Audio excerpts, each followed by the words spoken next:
The bride locked the dressing room door with her wedding gown still zipped halfway, picked up her phone with a hand that wasn't shaking nearly as much as it should have been, and said 4 words to a man she hadn't spoken to in 3 years. "Don't let me marry him." Nora Vale was on her knees behind Camille Ford at the time, a mouthful of pins, halfway through tacking the hem so it wouldn't drag on the chapel steps. She heard the whole thing. She kept sewing, because 12 years in this business had taught her that the fastest way to make a bride feel unseen was to stop what you were doing and stare. But she wasn't unseeing it. Camille's voice hadn't cracked with panic. It had come out level, rehearsed, like a line she'd practiced in the shower for a week, and was only now brave enough to say out loud. "He's downstairs already," Camille said into the phone. "There isn't much time. I know what I'm asking." Whoever answered didn't need convincing. That was the part that snagged in Nora's chest like a dropped stitch. Not fear. Recognition. As if the man on the other end had been waiting 3 years for exactly this call. And the only surprise was that it had taken this long. Nora set the last pin and sat back on her heels, and that was when she saw it. A slight wrong stiffness low in the boned bodice, right along the left side seam, the place where good silk should move like water and instead didn't move at all.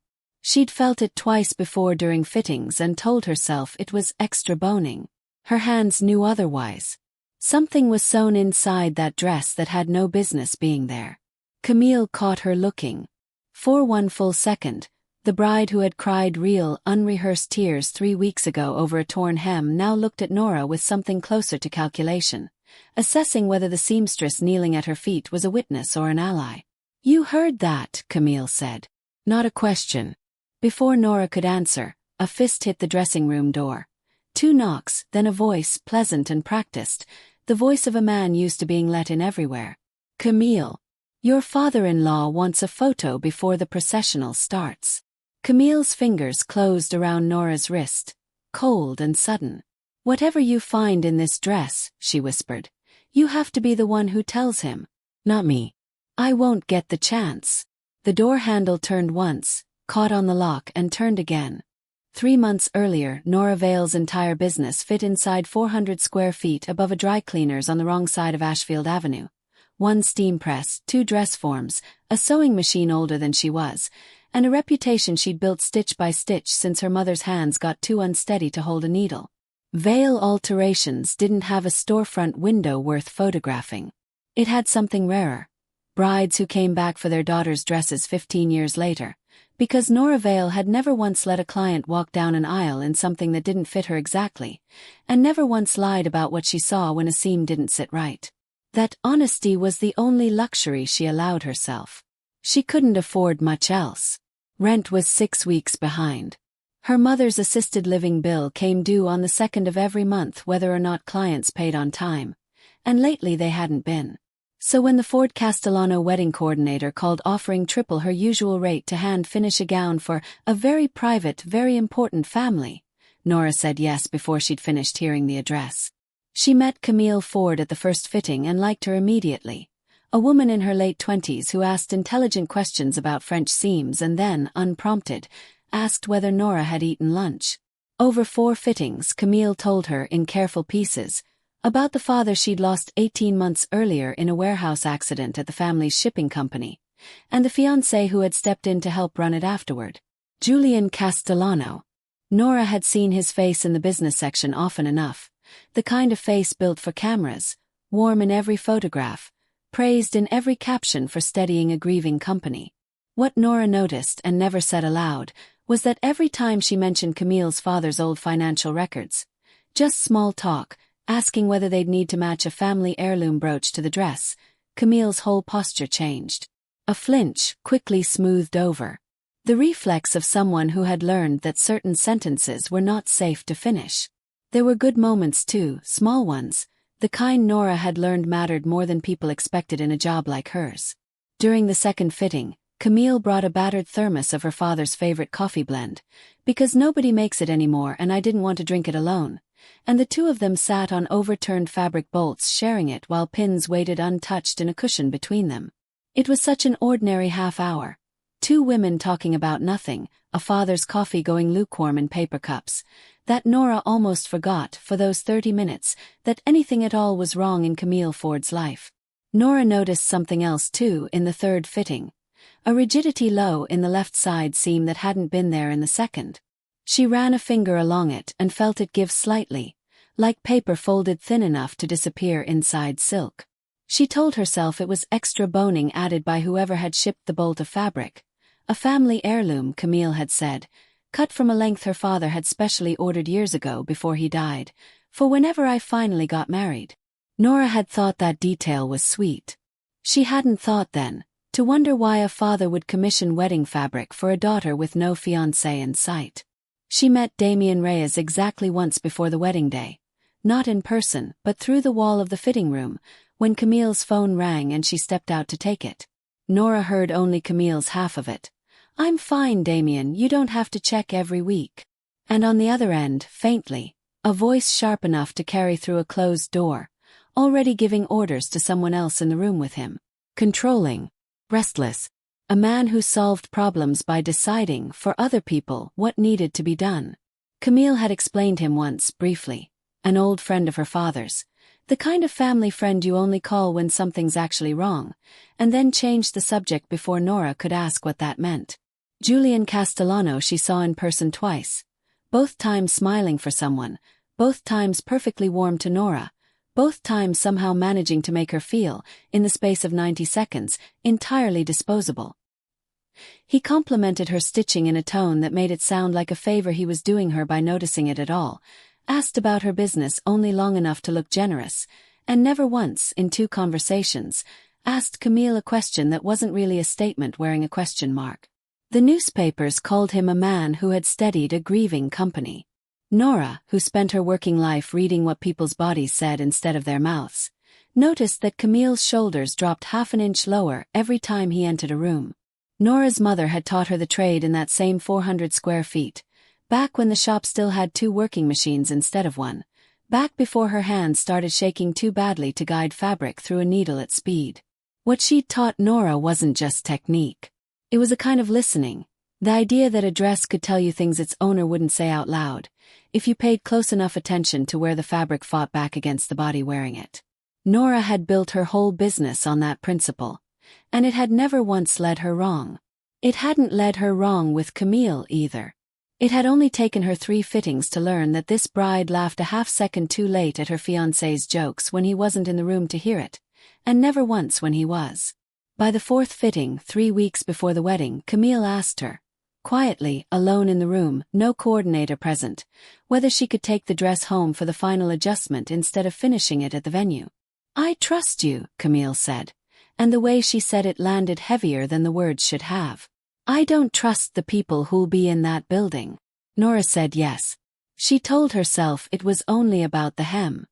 The workroom above the dry cleaners was quiet at midnight except for the hiss of the steam press and the traffic on Ashfield 3 floors down.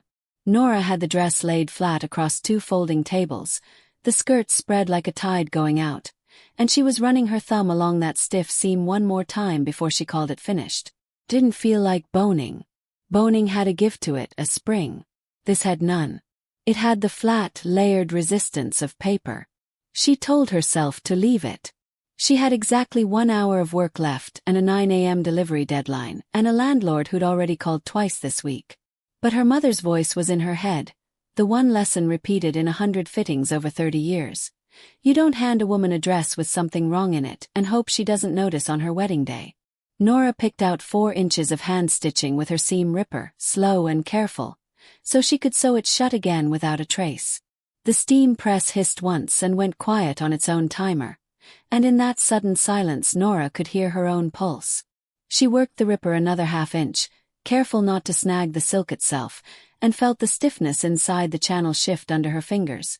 Not the smooth, continuous resistance of boning, but a folded edge, then another layer stacked like the pages of a very small book. Whoever had hidden this had done it with real care, tucking it flat and even so that no fitting, no steaming, no ordinary handling would ever reveal it by accident. It had taken a seamstress's fingers, trained for exactly this kind of attention, to notice it at all. Inside the boning channel, folded into eighths and gone soft with age, was a single sheet of paper, She unfolded it under the work lamp. A contract page. Clause language, a company letterhead she recognized from the news coverage of Camille's father's death. Ford Shipping and Freight ISTA 1974. A transfer of controlling interest clause. A signature at the bottom in blue ink, angular, familiar looking even to someone who'd never seen it before, because she'd watched Camille trace her own father's handwriting on an old birthday card during their second fitting and comment on how much she missed it. Above the signature, a date. Nora read it twice to be sure her eyes weren't tired. The contract was dated 11 days after the date she remembered from the news coverage of Thomas Ford's funeral. A dead man does not sign a contract 11 days after his own burial. For a long moment Nora simply stood there, the page trembling slightly in her hands. Not from fear yet, not exactly, but from the particular vertigo of realizing that a piece of paper this small could rearrange an entire life if she let it. She thought about the rent notice still folded in her coat pocket. She thought about her mother's facility calling twice this week about an overdue balance. She thought about how easy it would be to fold this page back exactly as she'd found it, so the seam shut with stitches so even no one would ever suspect it had been opened, and hand over a finished dress in the morning exactly as promised, and go on being the reliable, invisible woman who always delivered on time. Her hands went very still over the fabric. Whatever this was, a forgery, a plant, a piece of a much larger lie. It had been hidden inside wedding fabric her mother's careful hands had been paid to finish, fabric Thomas Ford himself had apparently ordered years before his death, for whenever she finally got married. Nora thought of Camille's flinch every time the ledgers came up. Of Camille locking a dressing room door in her imagination, 3 weeks before it would actually happen. Of a woman who had asked her seamstress, alone in a room, who she trusted. She was still holding the page when she heard footsteps on the stairs outside. Unhurried, deliberate, the particular rhythm of someone who knew exactly which building they were headed into. Nora folded the page back along its worn creases in 4 seconds flat, and slid it beneath a bolt of chiffon on the cutting table, then draped a work cloth over the dress itself. The knock that followed was polite. Too polite for midnight. Ms. Vale. It's Priya, from the Castellano wedding office. Mr. Castellano wanted to make sure the dress is coming along on schedule. Pause just slightly too long. May I come in and see it? Nora opened the door 6 inches, blocking the frame with her shoulder. It's not on a form yet. Bad luck to see it unfinished. Ask any bride. She kept her voice light, the voice she used on nervous mothers of the bride. I'll have it pressed and boxed by 8. Priya's eyes went past her anyway, quick and professional, cataloging the room, the tables, the steamer, the shrouded shape on the form. Of course. Mr. Castellano just likes to know things are handled. She smiled, the exact temperature of a smile meant to be remembered as pleasant. He's very hands-on. The door closed. Nora stood with her back against it and counted to 60 before she moved. She had 2 real choices, and she understood both of them with total clarity. The way you understand the drop of a cliff only once you're standing at its edge. She could sew the seam shut, deliver the dress at 8 a.m. as promised, and let whatever this was play out without her. Nobody would ever know she'd found it. Her rent would get paid. Her mother's bill would clear.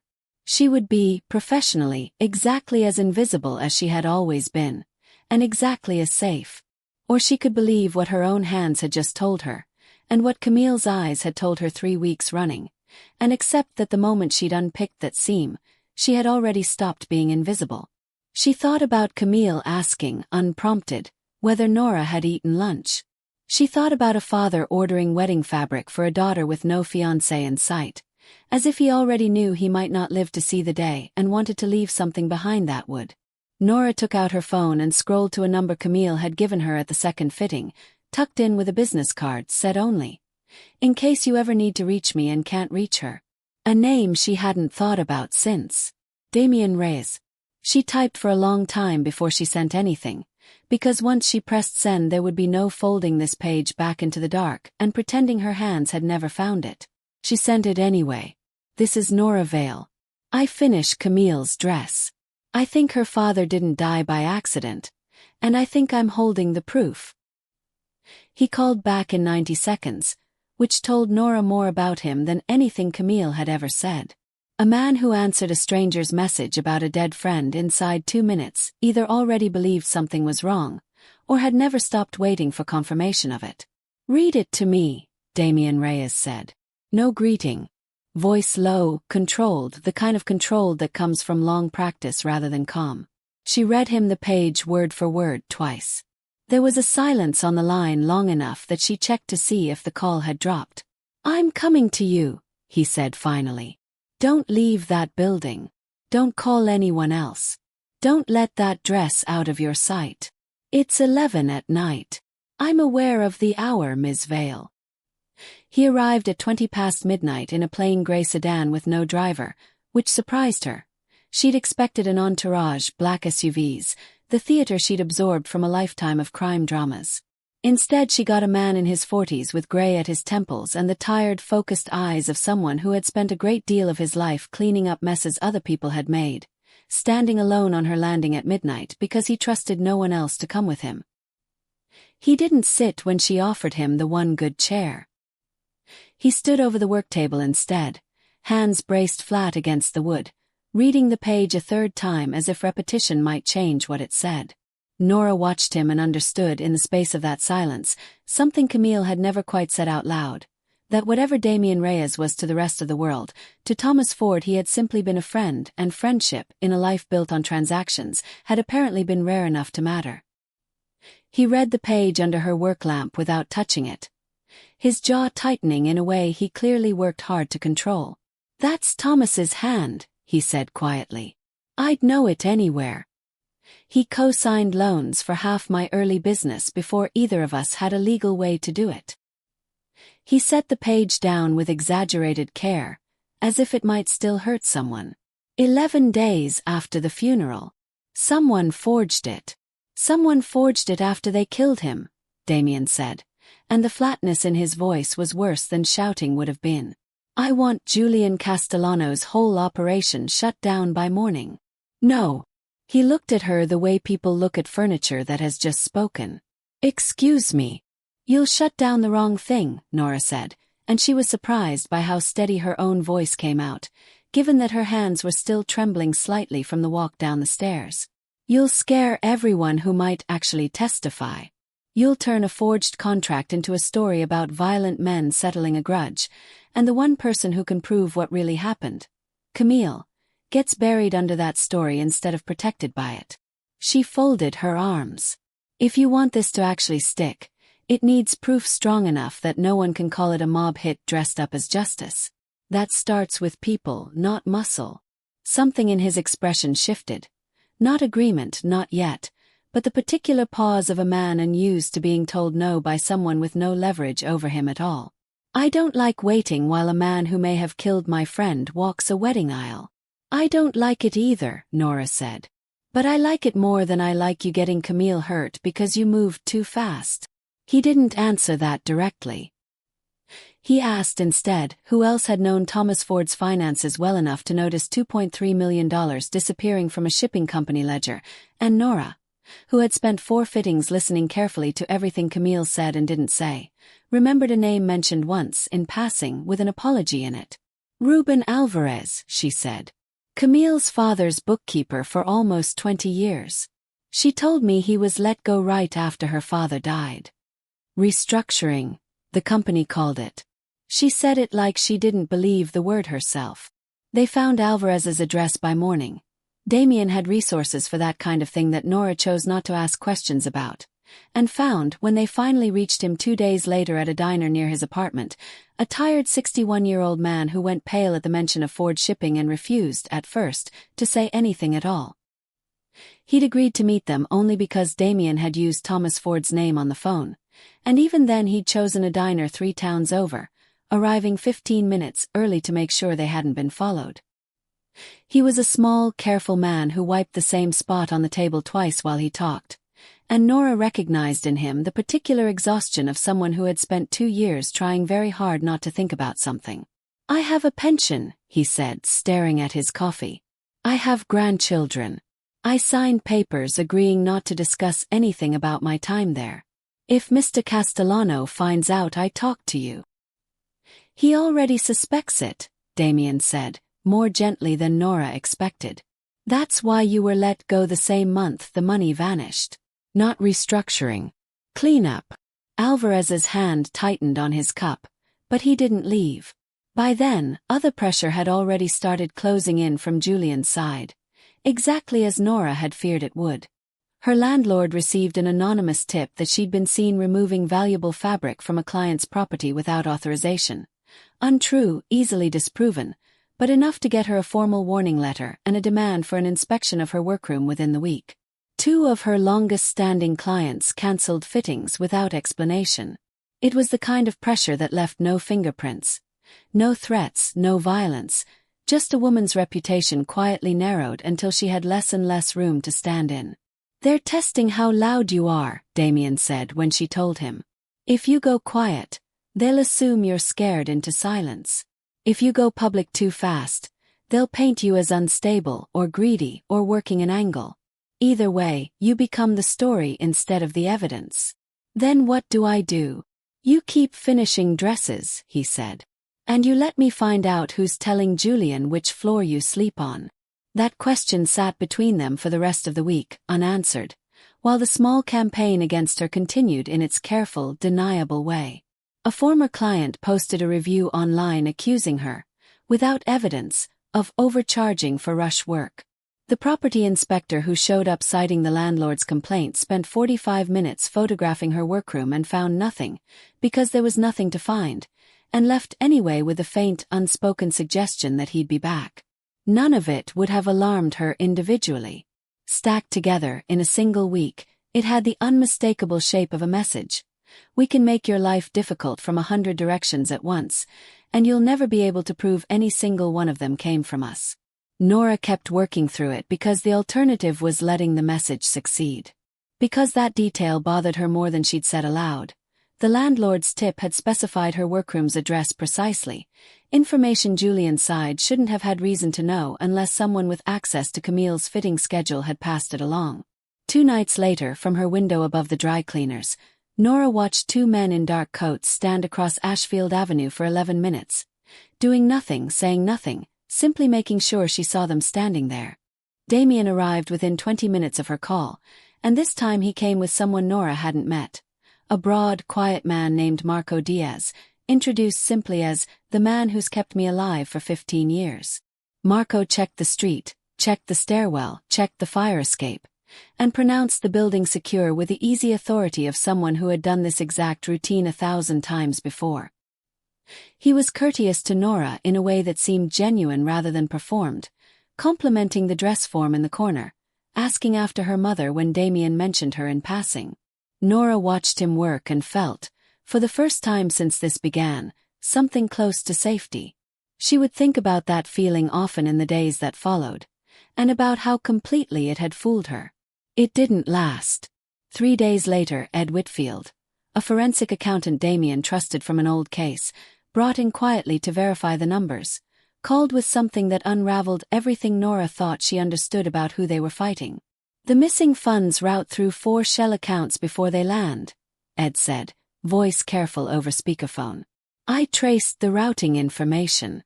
Whoever set this up knew Ford Shipping's internal audit schedule down to the week. Knew exactly when nobody would be looking. That's not public information. That's insider information. Alvarez could have. Nora started. Alvarez was let go before 3 of these transfers happened, Ed said. He couldn't have known the schedule. But somebody close to Thomas Ford's protection detail could have. Somebody who knew when security rotated. Somebody who knew Ford's calendar as well as his own. The silence that followed stretched long enough that Nora looked up from her work table and found Damien standing perfectly still, staring at nothing. His face gone the color of old paper. Marco had that calendar, he said finally, so quietly Nora almost didn't hear it. I gave it to him myself. Every rotation, every schedule change for 2 years. Because I trusted him with my life. And I never once thought to wonder what he'd do with someone else's. Nora didn't say anything.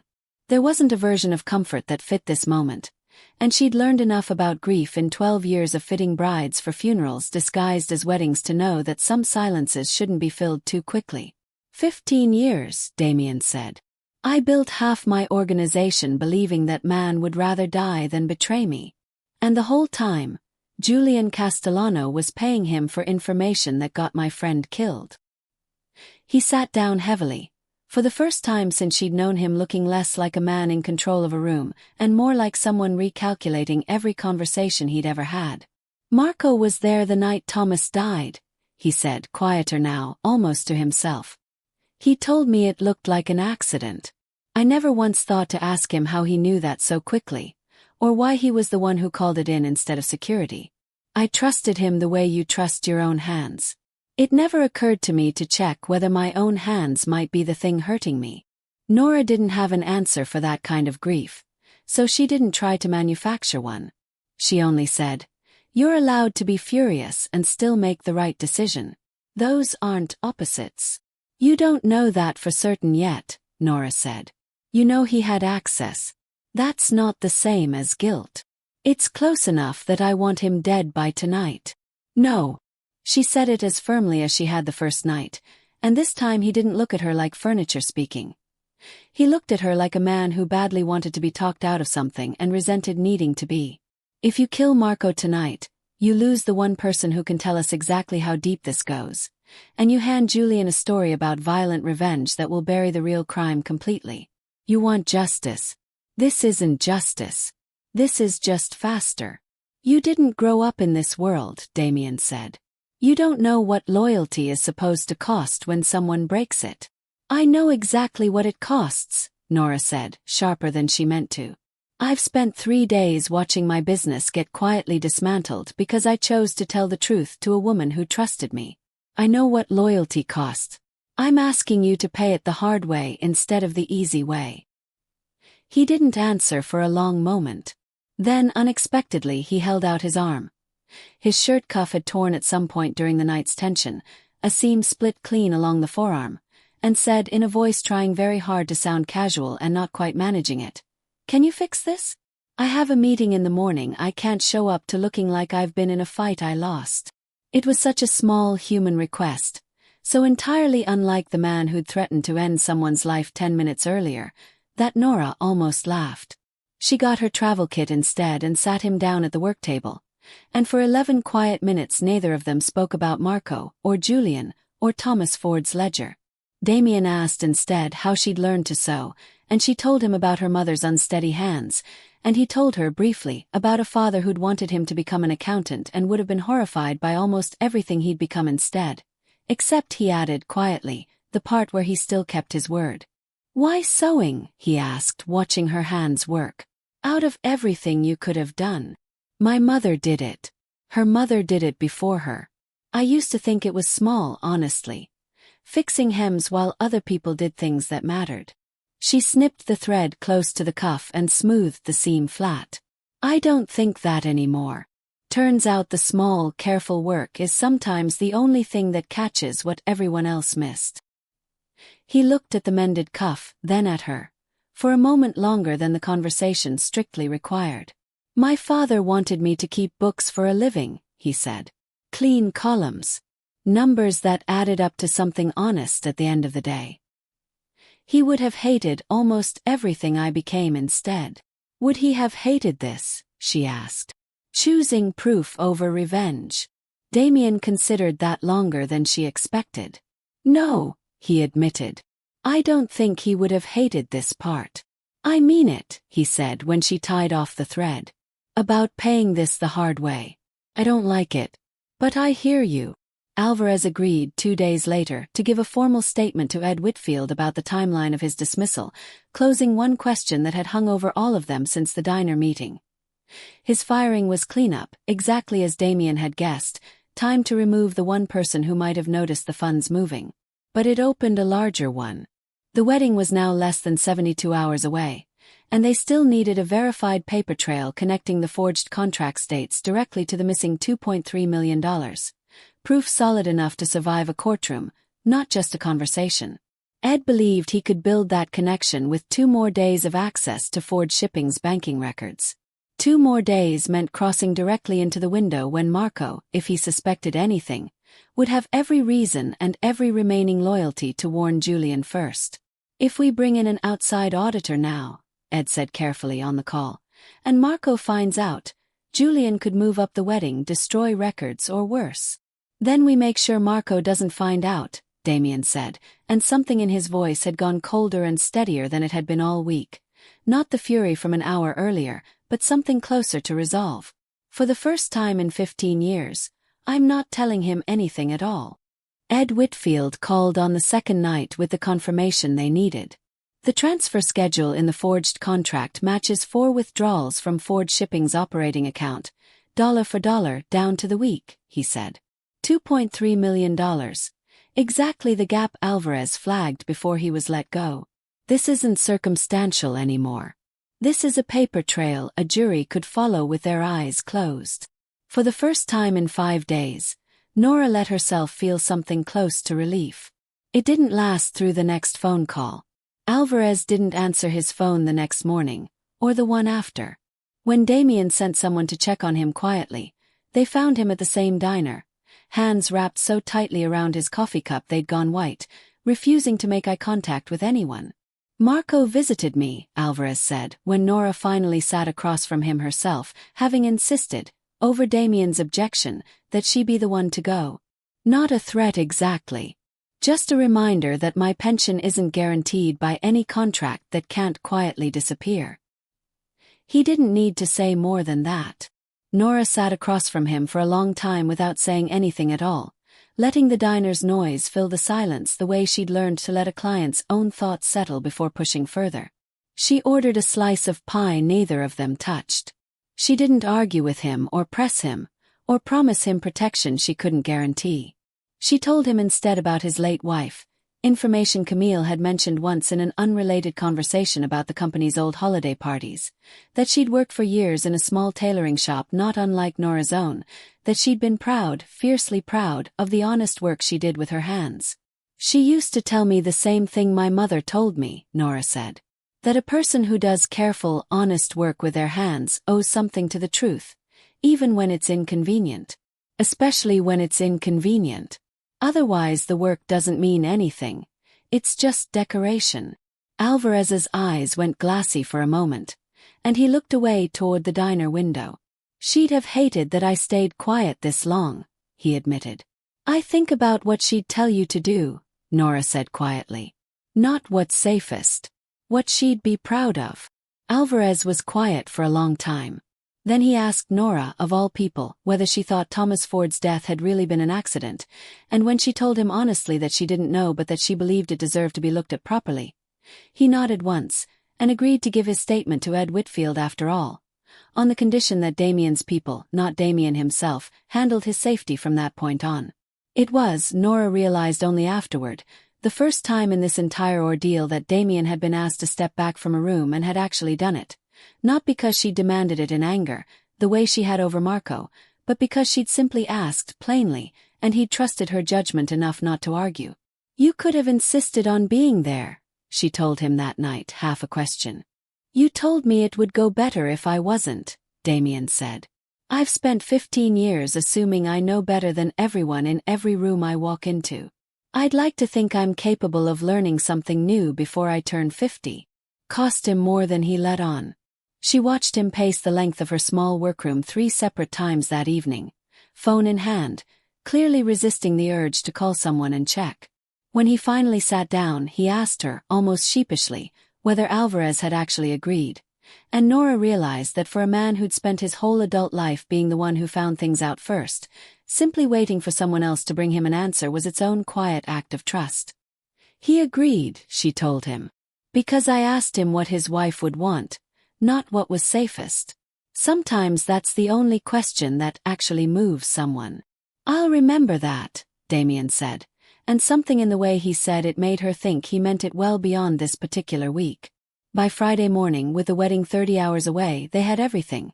The forged contract page, Ed's verified banking trail, Alvarez's formal statement, and, the piece that made Nora's stomach tighten every time she thought about it, Marco's own name attached to the leaked security calendar that had made the whole scheme possible. What they didn't have was a way to get any of it into the room where it would matter, because Julian's people had formally revoked Nora's vendor access to the venue 2 days earlier, citing an unresolved property dispute. The fabric theft accusation, still hanging over her, now weaponized at exactly the moment she needed access most. It was Camille, reached carefully through a florist she trusted, who found the loophole. The bridal veil, a separate piece ordered late, needing final steaming and pinning the morning of the ceremony, was still on Nora's original contract, untouched by the revocation. Technicality. A door left open by an assistant too busy to double-check every clause. They didn't think anyone would use a veil delivery to smuggle in evidence of fraud, Damien said, with something almost like admiration when Nora told him. Nobody expects the seamstress, Nora said. She spent that final night doing the strangest sewing job of her career, folding the contract page, Alvarez's signed statement, and a printed summary of Ed's findings into a slim waterproof sleeve no thicker than a folded napkin, and stitching it invisibly into the underside of the cathedral veil's comb, where her hands, and only her hands, would know exactly where to find it. Marco, she learned that same night through one of Damien's people, had told Julian directly. The seamstress knows something. It meant she would be watched the moment she walked through the venue doors. It meant she had exactly one attempt to get this right, in front of everyone, with no second chance to fold anything back into the dark. She worked slowly, the way her mother had taught her to work on anything that mattered. Small stitches, even tension, nothing rushed no matter how badly her hands wanted to hurry. Twice she paused and made herself set the needle down entirely, because fear made for sloppy work, and sloppy work was exactly what would get this whole plan noticed. By 4 a.m, the sleeve sat flat and invisible against the comb, indistinguishable from any other piece of bridal hardware to anyone who didn't know precisely where to look, and precisely how to feel for it. She didn't sleep. At 6 the next morning, she packed the veil box, the steamer, and her sewing kit, and walked into the venue as Nora Vale, hired vendor, exactly as she had 100 times before. Carrying this time, the only proof that could still save Camille Ford from marrying the man who may have killed her father. The chapel filled slowly through the morning. 200 guests, a string quartet, Julian Castellano at the front looking exactly as composed and camera-ready as he had in every photograph Nora had ever seen of him. And seated quietly near the back beside 2 men Nora didn't recognize, the Ford shipping board members Ed Whitfield had reached only the night before, invited on the thin pretext of representing the late Thomas Ford's business legacy at his daughter's wedding. Nora steamed the veil in a side room until Camille came in for final pinning, and in the 60 seconds they had alone, she told her everything. The forgery, the date, Alvarez, Ed, Marco. Camille didn't cry. She listened with the same stillness she'd shown locking a dressing room door weeks ago, and when Nora finished, she said only, "Then I know exactly what to say when the moment comes," and let Nora pin the veil into place, the folded proof resting invisibly against the back of her skull the whole way down the aisle. The ceremony began. Nora stood at the rear of the chapel with the other vendors, close enough to the doors that no usher thought to question her. Her whole body wound tight as wire. She counted the minutes by the string quartet's movements, the way she'd once counted them by pins left in a cushion, a habit from a lifetime of waiting for the exact right moment to act. Damien stood further back still, near the entrance, with Marco, deliberately kept close, deliberately unaware, beside 2 of Damien's people who did not look like they were merely enjoying the music. Ed Whitfield waited on the other end of a phone line in Damien's coat pocket, connection already live, ready the instant it was needed. Julian delivered his vows first, smooth and unhurried, a man entirely convinced the morning belonged to him. Nora watched Camille's hands the whole time, steady around her bouquet, and understood that the woman standing at that altar had spent 3 weeks rehearsing this exact moment far more carefully than she'd ever rehearsed her wedding vows. The officiant reached the vows. "If anyone present has cause why this couple should not be joined." Camille turned before he'd finished the sentence.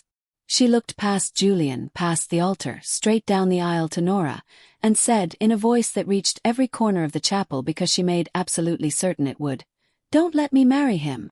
The words Nora had first heard through a locked door 3 weeks earlier now landed in front of 200 witnesses, and for 1 full second nobody in the room moved at all. Julian recovered first, The way a man recovers who has spent his whole life recovering gracefully in public.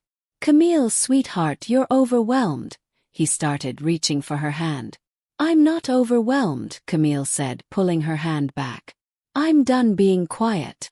She reached up and drew the folded sleeve from beneath her veil, and held it out, not to Julian but to Nora, walking it forward herself down half the aisle to press it into her hands.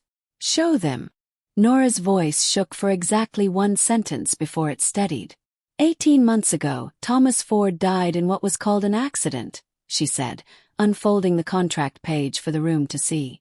11 days after his funeral, this contract transferred controlling interest in Ford Shipping to Julian Castellano. It has his signature on it. She turned it toward the board members seated near the back. A dead man cannot sign a contract. Julian's composure cracked for the first time, a flicker before he caught it. "That page is fabricated. This is absurd, this is." "The banking records aren't fabricated," Ed Whitfield's voice said clearly through a phone Damien held up, connected live from his office 3 blocks away. 4 withdrawals from Ford Shipping's operating accounts, dollar for dollar, matching the transfer schedule written into that page. $2.3 million.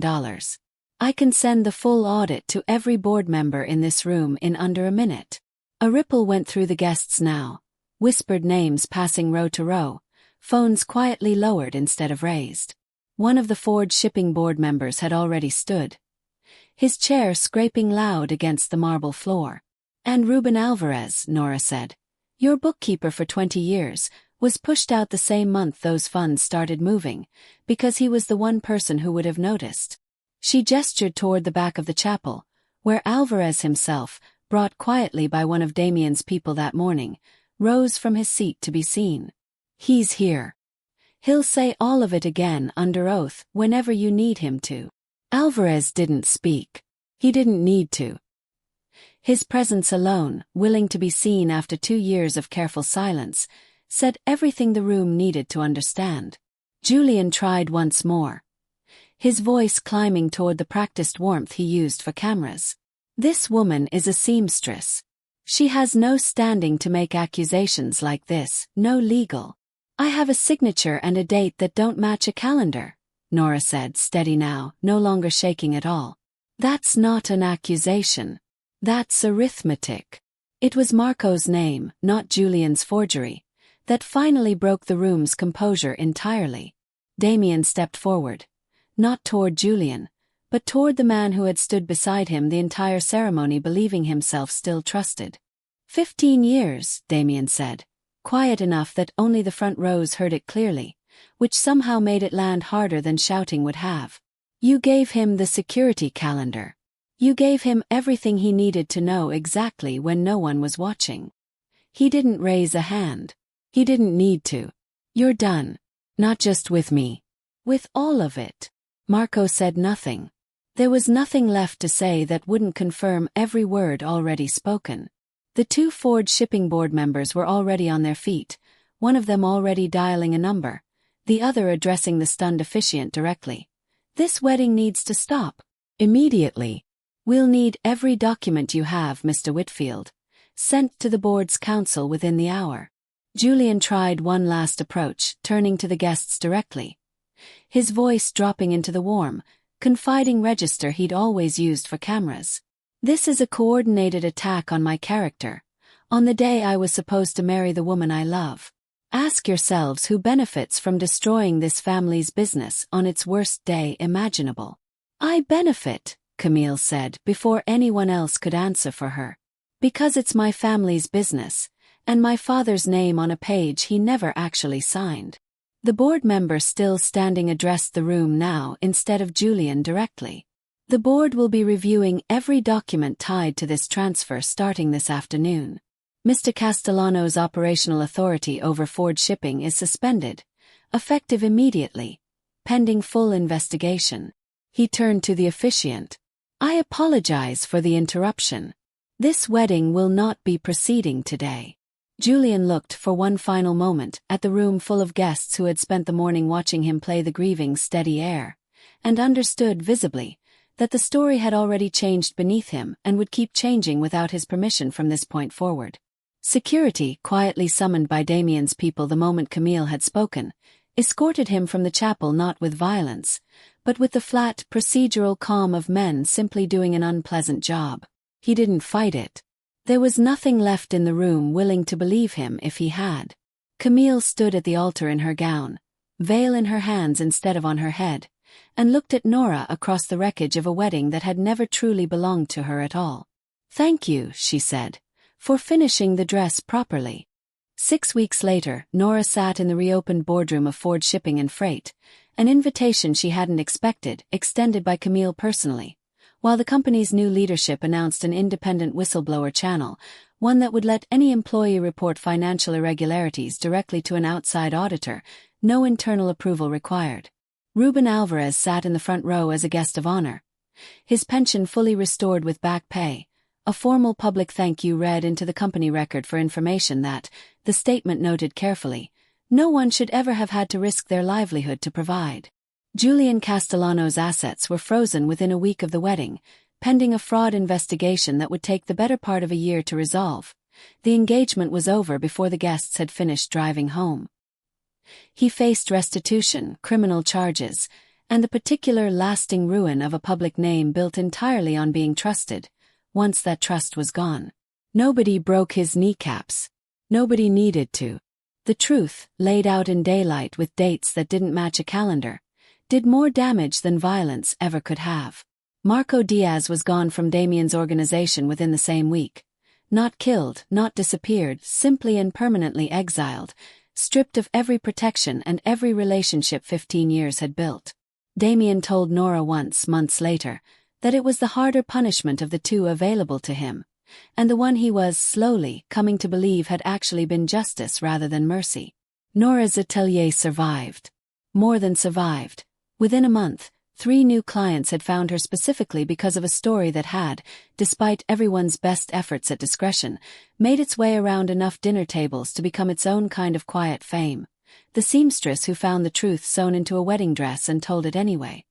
Her landlord dropped the property dispute the same week the fabric theft rumor was traced back to its source and thoroughly discredited. She paid her mother's bill on time for the first time in 4 months. Damien Reyes came to her workroom twice in the following month, both times with genuine reasons. Once to have another torn cuff mended, once simply to ask plainly whether she'd have dinner with him, no urgency behind it, no danger to solve. When she said she needed her business to stay entirely hers, no favors, no quiet financial cushion he might be tempted to offer. He agreed without argument, and he kept that agreement. Not because it was easy for a man used to solving every problem in front of him, but because, he told her once, watching her hem a stranger's dress with the same care she'd given Camille's, he'd finally learned the difference between protecting someone and controlling them. Camille, for her part, never remarried in haste and never once suggested she needed to. She threw herself into rebuilding her father's company instead, visiting Nora's workroom occasionally not as a client but as a friend, bringing that same battered thermos of coffee neither of them had ever gotten around to replacing. Above her work table now, pinned where she can see it every day, hangs a single scrap of the veil's silk, the corner where the hidden sleeve had been stitched, cut away and kept, a plain reminder of the exact seam where an ordinary hour of careful work became something else entirely. It was never really about the dress. It was about a woman who noticed a stiffness where there shouldn't have been one, and chose, at real cost to herself, not to look away from it. So here's the question worth sitting with. Nora Vale had every reason to sew that seam shut and say nothing. Rent overdue, a mother's bill coming due, a business built on being invisible and safe. She risked all of it for a truth that wasn't technically hers to carry. Would you have done the same, knowing it might cost you everything you'd built to keep it? If this story moved you, tell us in the comments what you would have done in Nora's place. And subscribe for more stories about ordinary people who chose courage when no one was watching. Because sometimes the bravest thing anyone does is refuse to sew the truth shut, and let it be seen, one careful stitch at a time.